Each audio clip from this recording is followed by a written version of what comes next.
করে রাখবে। ওকে, তারপর তোমাকে আরো একটা সেটিংস চালু করতে হবে। এইখানে কুইক ওয়েপন সুইচ এইখানে ক্লিক করে এটাকে অন করে দেবে। তো এই দুইটা সেটিংস চালু করার পর এবার আমি তোমাদেরকে দেখাবো কিভাবে আমার মতো এরকম সুন্দরভাবে তোমরা থ্রি ফিঙ্গার সেটিংস সাজাবে, এবং তারপরে গিয়ে তোমাদেরকে দেখাবো যে এই সেটিংসটা কিভাবে তোমরা কন্ট্রোল করবে। তো তারপর তুমি কাস্টম হার্ড এই সেটিংসে ক্লিক করার পর এখানে তুমি চাইলে এটাকে রিসেটও করে নিতে পারো, আবার চাইলে এইখানে দ্বিতীয় জায়গাটাতে এই সেটিংসটা সাজাতে পারো। তো আমি তোমাদেরকে দেখানোর সুবিধার্থে এটাকে রিসেট করে নিচ্ছি। ওকে, তো এই সেটিংসটা রিসেট করার পর তোমরা এখানে দেখতে পারবে যে ছোট্ট করে এক কোনায় আছে কুইক ওপেন সুইচ এই অপশনটা। তোমরা এই অপশনটাকে টেনে নিয়ে উপরে যাবে, উপরে গিয়ে এটাকে ফুল করে দেবে একদম। ওকে, তারপরে তুমি যেই কাজটা করবে সেটা হচ্ছে তোমার দৌড় বাটন মানে তোমার রান বাটন, এই বাটনটাকে তুমি এইখানে নিয়ে এসে তারপর এটাকে একটু বড় করে নেবে তোমাদের সুবিধা মতো। তো গাইস, তারপর তোমাকে যে বাটনটা অবশ্যই সরাতে হবে সেটা হচ্ছে তোমার জাম্প বাটন। তোমার জাম্প বাটনটা অবশ্যই তোমাকে লেফট সাইডে আনতে হবে। তোমরা অনেকে জাম্প বাটনটা লেফট সাইডে আনার পরে ভালোভাবে প্র্যাকটিস করতে পারো না, হঠাৎ করে জাম্প হয়ে যায়। কিন্তু আমি তোমাদেরকে কথা দিচ্ছি, তোমরা যদি এই ভিডিওটা দেখে সম্পূর্ণ ভালোভাবে বুঝে টিপসগুলো অ্যাপ্লাই করতে পারো তাহলে কিন্তু তোমার গেম প্লে আগের চাইতে অনেক ইমপ্রুভ হবে।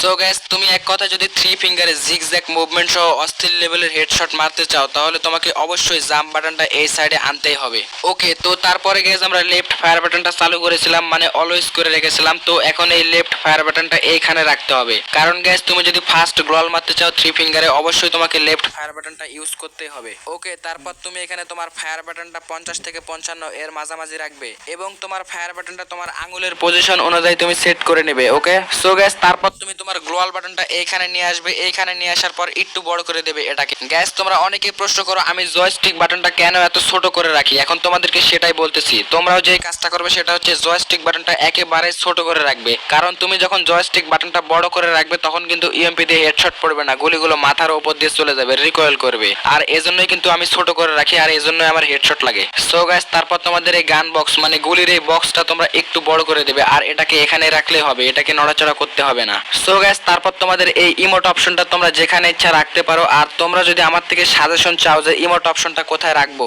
তাহলে আমি বলতে চাই তোমরা এইখানে রাখো, কারণ যখন তোমরা এইখানে রেখে ইমোটটা প্র্যাকটিস করবে তখন কিন্তু তোমরা চাইলে ইমোট শট দিয়ে এনিমিকে মারতে পারবে, ঠিক এইরকম।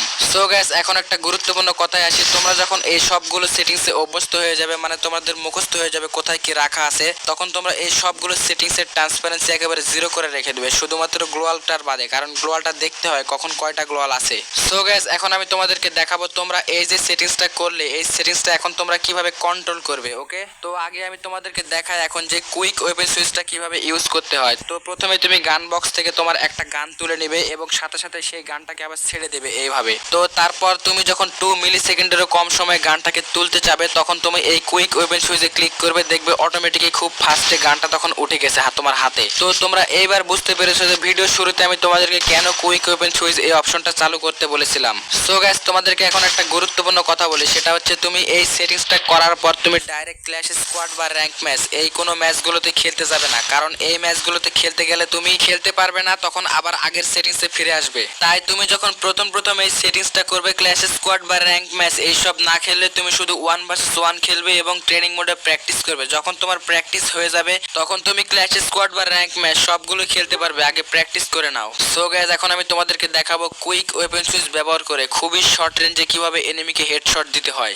হঠাৎ করে কোনো এনিমি যদি তোমার সামনে এইভাবে চলে আসে তাহলে প্রথমত তোমাকে শটগানটা হাতে তুলে তারপর এরকম একটা পজিশনে আসতে হবে, দেন তারপরে যদি তুমি ফায়ার করো তাহলে হেডশট লাগবে। তো প্রথমত কোনো এনিমিকে দেখার সঙ্গে সঙ্গে তুমি যে কাজটা করবে সেটা হচ্ছে প্রথমে কুইক ওপেন সুইচে ক্লিক করবে এবং সঙ্গে সঙ্গে জাম্প বাটনে ক্লিক করবে, দেন তারপরে এরকম একটা পজিশনে নিয়ে আসবে। পজিশনে আসার পর তুমি এখানে তোমার ফায়ার বাটনটা একেবারে নিচ থেকে ড্র্যাগ করে দেবে, তাহলে দেখবে হেডশট লেগে গেছে। এবং তারপর তুমি এখানে কুইক ওপেন সুইচে ক্লিক করে গানটাকে রেখে আবার রান বাটনে ক্লিক করবে। এছাড়াও তুমি যদি দুটা শটগান একসাথে চালাতে চাও তাহলে তোমাকে প্রথমে গান বক্স থেকে একটা শটগান তুলে নিতে হবে এবং ওই শটগানটা হাতে থাকা অবস্থায় তোমাকে আরেকটা শটগানে ক্লিক করতে হবে। তো এই দুইটা শটগানটা হাতে তুলে নেওয়ার পর তুমি দেখবে শুধু একটা শটগানটা তোমার হাতে আছে। এখন তুমি ফায়ার করবে, ফায়ার করার সঙ্গে সঙ্গে কুইক ওয়েপন সুইচে ক্লিক করবে, দেখবে আরেকটা শটগানটা হাতে চলে এসেছে। মূলত বড় বড় প্রো প্লেয়াররা কিন্তু এইভাবে শটগান দুটো একসাথে চালায়। আর গাইস, এই ট্রিক্সটা অ্যাপ্লাই করে তুমি পিসি প্লেয়ারদের মতো দুইটা এডব্লিউএম কিন্তু চালাতে পারো এইভাবে। সো গাইস, এখন আমি তোমাদেরকে দেখাবো যে লেফট ফায়ার বাটন ইউজ করে তোমরা কিভাবে সবচেয়ে দ্রুত গ্লোয়াল ফেলবে। তোমরা এখানে লক্ষ্য করে দেখো আমি থ্রি ফিঙ্গারে এখানে কতটা জোরে জোরে গ্লোয়াল ফেলতেছি এবং গ্লোয়াল ফেলে ফেলে কিভাবে এনিমির কাছ থেকে অনেক দূরে চলে আসলাম। অথবা তোমরা এইখানে দেখো আমি কতটা ফাস্ট গ্লোয়াল ফেলতেছি। গাইস, তুমি যদি আমার মতো এইভাবে গ্লোয়াল মারতে চাও তাহলে তোমাকে একটা করে শট মারতে হবে এবং একটা করে গ্লোয়াল মারতে হবে। তো তোমরা এখানে ট্রিক্সটা দেখো যে ফায়ার করার সঙ্গে সঙ্গে কিভাবে গ্লোয়ালটা মারবে। প্রথমেই তুমি যখন ফায়ার করবে, ফায়ার করার সঙ্গে সঙ্গে ফায়ার বাটনটা যখন ওপর দিকে তুলবে সঙ্গে সঙ্গে কিন্তু তুমি গ্লোয়াল বাটনে ক্লিক করবে। দেন গ্লোয়াল বাটনে ক্লিক করার সঙ্গে সঙ্গে তুমি ফায়ার বাটনটা নিচের দিকে প্রেস করবে। নিচের দিকে প্রেস করার পর তুমি বসা বাটনে ক্লিক করবে। বসা বাটনে ক্লিক করার সঙ্গে সঙ্গে তুমি লেফট ফায়ার বাটনটা ইউজ করে গ্লোয়ালটা মেরে দেবে। তো তোমাদের কাছে এই সবগুলো প্রসেস অনেক কঠিন মনে হতে পারে, কিন্তু আমি তোমাদেরকে বলছি যখন তোমরা 3 ফিঙ্গারে গেম প্লে শিখে যাবে তখন তোমাদের কাছে সবচেয়ে সহজ মনে হবে এটাই। তোমরা এইখানে লক্ষ্য করে দেখো আমি 3 ফিঙ্গারে গেম প্লে করতেছি, যেই কয়টা মারতেছি সবগুলো কিন্তু হেডশট লাগতেছে, আর এখানে একটাও কিন্তু বডি শট লাগতেছে না। আমি কিন্তু 3 ফিঙ্গারে গেম প্লে শিখে গেছি ভাই। আমি পারলে তোমরা কেন পারবে না? তাই তোমরাও প্র্যাকটিস করো, তোমরাও পারবে। সো গাইস, এখন কথা হচ্ছে তোমরা 3 ফিঙ্গারে সেটিং করার পর কয়েকদিন গেম প্লে করার পর যখন আর ভালো লাগে না তখন তোমরা আবার 2 ফিঙ্গারে চলে যাও, আর এজন্য কিন্তু তোমরা 3 ফিঙ্গারে গেম খেলা শিখতে পারো না। সো গাইস, খুবই অল্প সময় 3 ফিঙ্গারে প্রো প্লেয়ার হওয়ার জন্য তোমাকে অবশ্যই প্রথমত ট্রেনিং আর 1 ভার্সেস 1 এই মোডটাতে খেলতে হবে বেশি করে। যখন তুমি এই দুটো মোডে ভালোভাবে খেলতে পারবে তখন কিন্তু তুমি র্যাঙ্ক ম্যাচও খেলতে পারবে। সো গাইস, 3 ফিঙ্গারে গেম প্লে করার জন্য তোমার গেমের মধ্যে আরো একটা সেটিংস ম্যাটার করে, সেটা হচ্ছে সেনসিটিভিটি মানে জেনারেল। তুমি গাইস এখানে 3 জিবি র্যামের জন্য জেনারেল রাখতে পারো 97%। সো গাইস, তোমার ফোনের র্যাম যদি হয় 4 জিবি আর